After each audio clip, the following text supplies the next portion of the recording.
শক্তি হারিয়ে নিম্নচাপে পরিণত হয়েছে রেমাল এবং আপনাদের জানিয়ে রাখি যে দক্ষিণবঙ্গেও কিন্তু বাড়বে তাপমাত্রা। শুধু তাই নয়, উইকেন্ডে ঝড় বৃষ্টির সম্ভাবনা থাকছে দক্ষিণবঙ্গে। হাওয়া অফিস কি বলছে, কেমন থাকবে এই উইকেন্ডে ওয়েদার, আমাদের সঙ্গে রয়েছেন আমাদের প্রতিনিধি বিশ্বজিৎ সাহা। সরাসরি চলে যাব বিশ্বজিতের কাছে। বিশ্বজিৎ, কালকে থেকে আমরা দেখছিলাম যে একটা অস্বস্তিকর গরম, উইকেন্ডে কেমন আবহাওয়া থাকবে, কি বলছে হাওয়া অফিস?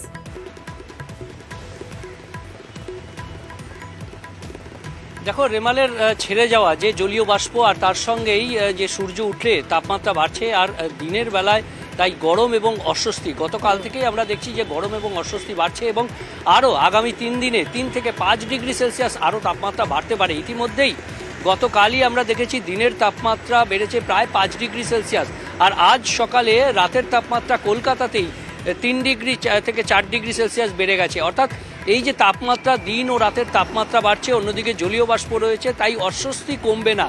তবে একটা আশার বার্তা দিচ্ছে আলিপুর আবহাওয়া দপ্তর যে শনি রবিবার নাগাদ আবার বৃষ্টির সম্ভাবনা থাকছে। শুধু বৃষ্টি নয়, বেশ কয়েকটি জেলাতে ঝোড়ো হাওয়া থাকবে, অর্থাৎ দমকা ঝড়, তার সঙ্গে বজ্রবিদ্যুৎ সহ বৃষ্টি, বজ্রপাতের আশঙ্কা থাকবে।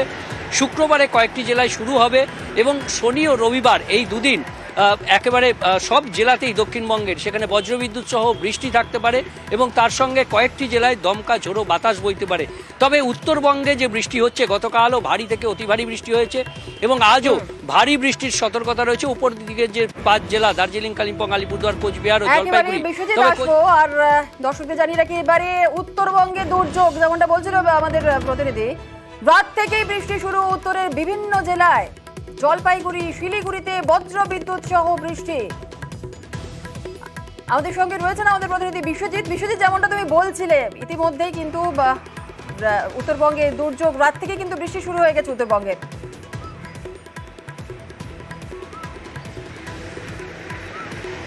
একদমই, উত্তরবঙ্গে বৃষ্টি যে ভারী থেকে অতি ভারী বৃষ্টি যেমন রয়েছে, তেমনি এই সতর্কতা থাকবে, কারণ রেমাল এই মুহূর্তে মেঘালয় এবং আসামের উপর অবস্থান করছে নিম্নচাপ রূপে। সেখানেও প্রবল বৃষ্টির সম্ভাবনা। উত্তর পূর্ব ভারতে যেমন প্রবল বৃষ্টি হবে, ঠিক তেমনি উত্তরবঙ্গে, সিকিম সহ উত্তরবঙ্গেও ভারী বৃষ্টির সম্ভাবনা। কোথাও কোথাও 2-1 পশলা অতি ভারী বৃষ্টিও হতে পারে এবং তার সঙ্গে দমকা ঝোড়ো বাতাস বইবে এবং আগামী 3-4 দিন এই পরিস্থিতি থাকবে। উত্তরবঙ্গের ওপরের দিকের যে 5 জেলা দার্জিলিং, কালিম্পং, আলিপুরদুয়ার, কোচবিহার, জলপাইগুড়ি, এবং এর মধ্যে কোচবিহার ও জলপাইগুড়ি এই 2 জেলাতে ভারী থেকে অতি ভারী বৃষ্টির সম্ভাবনা রয়েছে আগামীকাল এবং ভারী বৃষ্টির সতর্কতা সব জেলাতেই, উত্তরের সব জেলাতেই। এবং যে 1 তারিখ অর্থাৎ 1 জুন উইকেন্ডের দিকে নিচের দিকের 2 জেলা অর্থাৎ উত্তর দিনাজপুর ও দক্ষিণ দিনাজপুর, সেখানেও ভারী বৃষ্টির সতর্কতা দিচ্ছে আলিপুর আবহাওয়া দপ্তর। অর্থাৎ দক্ষিণবঙ্গে অস্বস্তি থাকলেও উত্তরবঙ্গে স্বস্তির বৃষ্টি চলবে আগামী কয়েকদিন। ওপরের দিকের জেলাগুলো, পার্বত্য এলাকা সহ যে জেলাগুলো রয়েছে, সেখানে ভারী বৃষ্টির সতর্কতা যেমন রয়েছে, তেমনি দমকা ঝোড়ো বাতাসও বইবে উত্তরবঙ্গে। আগামী কয়েকদিন এই পরিস্থিতি থাকবে, এমনটাই জানাচ্ছে আলিপুর আবহাওয়া দপ্তর। একেবারেই ধন্যবাদ বিশ্বজিৎ। আর যেমনটা বিশ্বজিৎ বলছিল, উত্তরবঙ্গে দুর্যোগপূর্ণ ওয়েদার থাকছে, রাত থেকেই বৃষ্টি শুরু উত্তরের বিভিন্ন জেলায়। জলপাইগুড়ি, শিলিগুড়িতে বজ্রবিদ্যুৎ সহ বৃষ্টি এবং আজও উত্তরে বজ্রবিদ্যুৎ সহ বৃষ্টির পূর্বাভাস রয়েছে। শুধু তাই নয়, বৃষ্টির সঙ্গে 30 থেকে 40 কিলোমিটার বেগে বইবে দমকা ঝোড়ো হাওয়া। আমাদের 4 জায়গা থেকে 4 প্রতিনিধিরা রয়েছেন উত্তরবঙ্গে। আমাদের সঙ্গে রয়েছেন আমাদের প্রতিনিধি পার্থ, রয়েছেন বিশ্বজিৎ মিশ্র, রয়েছে রকি এবং আমাদের অপর প্রতিনিধি রাজকুমার রয়েছে। প্রথমেই পার্থর কাছে নজর রাখবো, কারণ শিলিগুড়িতে বজ্রবিদ্যুৎ সহ বৃষ্টি, ঠিক কি পরিস্থিতি শিলিগুড়িতে পার্থ? দেখো, তোমরা জানো নাকি গতকাল কিন্তু রাতভর দফা দফা বৃষ্টি হয় শিলিগুড়ি জুড়ে, এবং রাতভর দফা দফা যে মুষলধারা বৃষ্টি হয় তার জেরে কিন্তু সঙ্গে দমকা হাওয়া বইতে থাকে এবং তার জেরেই শিলিগুড়ি পুরসভার একাধিক ওয়ার্ডে কিন্তু গাছ উপড়ে পড়েছে। শিলিগুড়ি 15 নম্বর ওয়ার্ড, 17 নম্বর ওয়ার্ড তো বটেই, পাশাপাশি সেবক রোডও কিন্তু গাছ উপড়ে পড়েছে। আমি এই মুহূর্তে যেখানে দাঁড়িয়েছি শিলিগুড়ি 17 নম্বর ওয়ার্ড, সেখানেও কিন্তু গাছ উপড়ে পড়ে আছে এবং এই গাছ উপড়ে পড়ার ঘটনায় কিন্তু স্বাভাবিকভাবে বিদ্যুৎ বিপর্যয় হয়েছে বেশ কয়েকটি ওয়ার্ডে। এবং 17 নম্বর ওয়ার্ডে, 15 নম্বর ওয়ার্ডে যে উদয়ন সমিতি, সেখানে একটি বাড়ি বাড়ি ক্ষতিগ্রস্ত হয়েছে। সে বাড়ির সিলিং ফ্যান থেকে শুরু করে টিভি, আসবাবপত্র সবই কিন্তু ভেঙে গেছে এই আচমকা দমকা যে হাওয়া বয় গতকাল রাতে, এবং তার যে বড় গাছ, সেগুন গাছ উপড়ে পড়ে বাড়ির উপর। স্বাভাবিকভাবে গোটা এলাকায় কিন্তু বিদ্যুৎ বিপর্যস্ত হয়ে পড়েছে। ইতিমধ্যে কিন্তু শিলিগুড়ি পৌরসভা এবং বিদ্যুৎ বন্টন নিগম লিমিটেড কর্তারা তারা যেসব জায়গায় ঝড়ে গাছ পড়েছে সেসব জায়গায় খতিয়ে দেখছে এবং দ্রুত যাতে পরিস্থিতি স্বাভাবিক ফিরিয়ে আনা যায় সেই চেষ্টা চালাচ্ছে। আর যে আবহাওয়ার যে পূর্বাভাস রয়েছে, কারণ আজকেও কিন্তু দিনভর বজ্র বিদ্যুৎ সহ বৃষ্টির পূর্বাভাস যেমন রয়েছে সমতলে, তেমনি পাহাড়েও কিন্তু বৃষ্টির পূর্বাভাস। স্বাভাবিকভাবেই একদিকে যেমন দার্জিলিং জেলা প্রশাসন, অন্যদিকে কালিম্পং জেলা প্রশাসন, পাশাপাশি শিলিগুড়ি পৌরসভা সকলেই কিন্তু সচেতন রয়েছে, সজাগ রয়েছে, যাতে এই বিপর্যয় কীভাবে মোকাবিলা করা যায় তার সব রকম প্রচেষ্টাই কিন্তু তারা ইতিমধ্যেই করেছে। একেবারে পার্থ, সেই ছবি আমরা দেখছি শিলিগুড়িতে ঝড় বৃষ্টিতে গাছ পড়ে বিপত্তি। আর আমাদের সঙ্গে আমাদের অপর প্রতিনিধি বিশ্বজিৎ মিশ্র রয়েছে। বিশ্বজিতের কাছ থেকে জেনে নেব, বিশ্বজিৎ তুমি যে জায়গায় রয়েছো সেখানকার পরিস্থিতি ঠিক কেমন রয়েছে? দেখো, একেবারে শিলিগুড়ির মতো কিন্তু শিলিগুড়ির সমতলের বিভিন্ন এলাকায় কিন্তু ঝড় বৃষ্টিতে প্রকোপ হয়েছে। রাতে দমকা ঝড়ে কিন্তু খড়িবাড়ির বিভিন্ন এলাকায় এখন বিদ্যুৎবিহীন, বিভিন্ন জায়গায় গাছ পড়ে রয়েছে এবং বিদ্যুতের যে খুঁটি তার সেগুলো কিন্তু ব্যাহত হয়েছে এবং যার জেরে কিন্তু সকাল থেকে এই বিদ্যুৎ পরিষেবা ব্যাহত রয়েছে। বিভিন্ন জায়গায় কিন্তু ক্ষয়ক্ষতি হয়েছে। মূলত বলা যায় যে 1 ঘন্টার ঝড়, মূলত যে ঝড় হয়েছিল সেই ঝড়ের মূলত বেগ কম ছিল বলেই সেরকম তাণ্ডব হয়নি, কিন্তু যে প্রকার ক্ষতি হয়েছে তাতে কিন্তু বিদ্যুৎ আসতে আরও সময় লাগবে। তবে একদিক দিয়ে আসার কথা, সকাল থেকে কিন্তু মেঘলা আকাশ রয়েছে আর মনোরম হাওয়া চলছে, যাতে কিন্তু এখানকার মানুষজন তারা কিন্তু অনেকটা হলেও স্বাচ্ছন্দ্যে রয়েছেন। কারণ যে তীব্র দাবদাহ চলছিল তার জেরে কিন্তু প্রচুর মানুষের অস্বস্তিকর পরিস্থিতি ছিল এবং আজ সকাল থেকে আকাশের মুখ ভার এবং বৃষ্টি হওয়ার যে সম্ভাবনা তা কিন্তু রয়েছে। বিভিন্ন জায়গায় ছিটেফুটে বৃষ্টি হচ্ছে, তবে আশার আলো দেখাচ্ছে চাষিদের ক্ষেত্রে।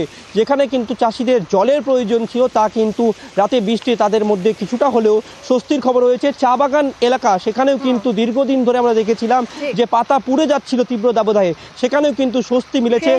একটু হলেও স্বস্তি, মনোরম পরিবেশ সকলের রয়েছে। শিলিগুড়ির সমতলের ছবি যেমন দেখলাম, শিলিগুড়ির ছবি দেখলাম, আর এর পাশাপাশি ডুয়ার্স এবং আলিপুরদুয়ার সেখানকার ছবি একটু জেনে নেওয়া যাক। আমাদের প্রতিনিধিরা রয়েছেন আমাদের সঙ্গে। ডুয়ার্স থেকে রয়েছে আমাদের প্রতিনিধি রকি। রকি, তুমি এই মুহূর্তে যেখানটায় রয়েছো, যে জায়গায় রয়েছো, সেখানকার পরিবেশ কেমন রয়েছে? দেখো, প্রথমে বলে রাখতে চাইবো যে পরিস্থিতির সৃষ্টি হয়েছে এবং আবহাওয়া দপ্তর যে পূর্বাভাস দিয়েছে সেই হিসাবে কিন্তু গতকাল রাত থেকেই ঝড়ো হাওয়া এবং অঝরেই কিন্তু বৃষ্টি হয়ে চলছে ডুয়ার্সের বিভিন্ন এলাকায়। জলপাইগুড়ি জেলার বিক্ষিপ্ত ভাবে কিন্তু মুষলধারে বৃষ্টি হয়েছে, যার ফলে তাপমাত্রা পারদ এক ধাক্কায় অনেকটা নেমে গিয়েছে। গত 24 ঘন্টায় সর্বোচ্চ তাপমাত্রা ছিল 33 ডিগ্রি এবং সর্বনিম্ন তাপমাত্রা ছিল 24 ডিগ্রি। এর ফলে কিন্তু বলা যায় যে এই বৃষ্টির ফলে এক ধাক্কায় তাপমাত্রা অনেকটা নেমে যাওয়ায় কিন্তু স্বস্তির নিঃশ্বাস ফেলেছে এলাকার মানুষ। এর পাশাপাশি সব থেকে বড় বিষয় যেটি, যে মুষলধারে বৃষ্টি হওয়ার সম্ভাবনা রয়েছে পাহাড়েও, যার ফলে যে সকল খরস্রোতা নদী ডুয়ার্সের বুক দিয়ে চলে গিয়েছে সেই সকল নদীগুলিতে হরপা বান আসতে পারে এমনটা কিন্তু আশঙ্কা করা হয়েছে এবং সেই এলাকার যে লোকাল প্রশাসন রয়েছে তারা কিন্তু সেই নদীর পাড়ের বাসিন্দাদের সতর্ক করে দিয়েছে, কারণ হরপা বান যে কোনো মুহূর্তে আসতে পারে। এর আগেও দেখা গিয়েছে যে ডুয়ার্সের বিভিন্ন নদীতে হরপা বানে কিন্তু ক্ষয়ক্ষতির পরিমাণ অনেকটাই দেখা গিয়েছিল, এই কারণেই সতর্ক বার্তা দেওয়া হয়েছে। ডুয়ার্সের ছবি দেখলাম, আর এবার একটু আলিপুরদুয়ার, সেদিকে একটু নজর রাখতেই হচ্ছে। আমাদের সঙ্গে রাজকুমার রয়েছে। রাজকুমার, তুমি এই মুহূর্তে যে এলাকায় রয়েছো সেখানকার ছবি কেমন রয়েছে? দেখো জুনেলা, এই মুহূর্তে আমি আলিপুরদুয়ার শহরে রয়েছি। আলিপুরদুয়ার শহরেও কিন্তু বৃষ্টিপাত হচ্ছে, যদিও এই বৃষ্টিপাত কখনো থামছে আবার কখনো হচ্ছে, এইভাবে হচ্ছে। রাত থেকে কিন্তু জেলার বিভিন্ন জায়গায় কিন্তু বৃষ্টিপাত হচ্ছে। তবে সব থেকে যেটা আতঙ্কের বিষয় সেটা হচ্ছে ভুটান পাহাড়েও বৃষ্টিপাত হচ্ছে এবং এই ভুটান পাহাড়ে বৃষ্টিপাতের জন্য কিন্তু আলিপুরদুয়ার শহরের বিভিন্ন নদীতে জল বাড়ার সম্ভাবনা রয়েছে এবং শুধু তাই নয়, এই পরিস্থিতির উপর নজর রাখতে কিন্তু সতর্ক দৃষ্টি রাখছে কিন্তু সেচ দপ্তর। ইতিমধ্যে সেচ দপ্তরের পক্ষ থেকে বিভিন্ন এলাকায় তারা যে সেচ যে কর্মীরা আছে তাদের মধ্যে সতর্কতা জারি করেছে। তাদের বক্তব্য হচ্ছে যে যেভাবে বৃষ্টি হচ্ছে বিচ্ছিন্নভাবে, অর্থাৎ জেলার বিভিন্ন জায়গায় বিচ্ছিন্নভাবে বিক্ষিপ্তভাবে এই বৃষ্টি হচ্ছে, ফলে এই বৃষ্টিতে কিন্তু খুব বেশি কিছু অসুবিধার কিছু কারণ নেই। কারণ তারা আশঙ্কা করেছিল যে এক জায়গায় যদি বৃষ্টি হতো তাহলে একটা অসুবিধার কারণ হতে পারত। জুনেলা, ধন্যবাদ।